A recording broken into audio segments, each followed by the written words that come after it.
আমরা গজরেকান্দিতে সূর্যমুখী বাগান দেখতে আসলাম সদর মধ্যনগর থেকে। তো এখানে আসার পর যে একটা আক্ষেপ, যে একটা অ্যাট্রাকশন নিয়ে এখানে আসলাম, আসার পর কিছুটা হতভম্ব হওয়ার অবস্থা যে এখানে ধ্বংসাবশেষ দেখে।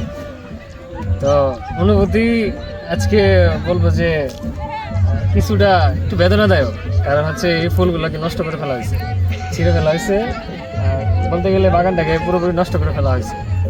তো এটাকে যদি প্রপারভাবে যদি সংরক্ষণ করা যেত বা ইউটিলাইজ করা যেত তাহলে হইতে পারতো এটা একটা পর্যটন কেন্দ্র আমাদের চরের মধ্যে, নরসিংদী নাগরিকান্দির মতো হইতে পারতো আমাদের এই গজরেকান্দিতে একটা ভালো একটা পর্যটকদের একটা আকর্ষণের একটা জায়গা।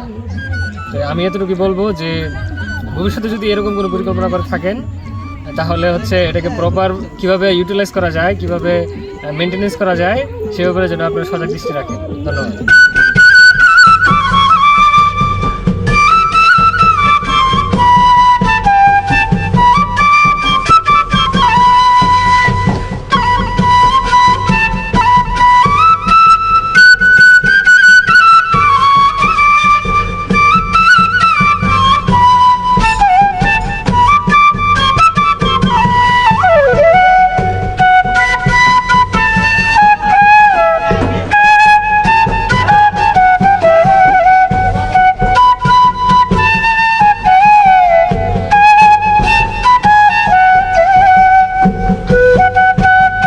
আবারও চলে আসলাম গজরেকান্দি সূর্যমুখী ফুলের বাগানে।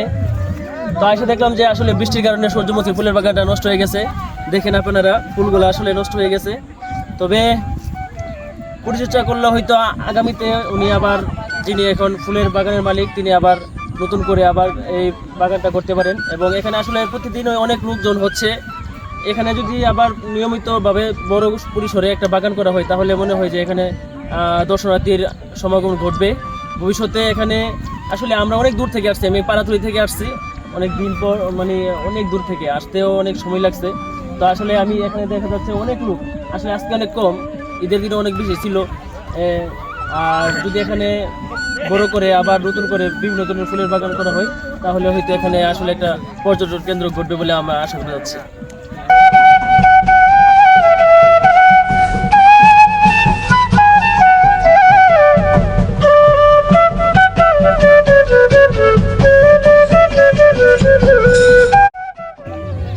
আসলে আমরা উদ্দেশ্য ছিল সূর্যমুখী বাগানটা পরিদর্শন করা, কিন্তু যে উদ্দেশ্যে আসছে ওটা সফল হয়েছে না। বাগানের অবস্থা আসলে খুবই খারাপ। অনেকে ঘুরতে আসে ফুলগুলো ছিঁড়ে নিয়ে গেছে, পাড়াবাড়ি বেড়া বাগান নষ্ট করে ফেলছে। তো যাই হোক, আসছি যে উদ্দেশ্যে এটা সফল হয়েছে না, তবে দেখে ভালো লাগলো। এরকম একটা উদ্যোগ নেওয়া আসলে অবশ্যই ভালো। আসলে যে বাগানটা করছে তার একটু দায়িত্ব ছিল, উচিত ছিল।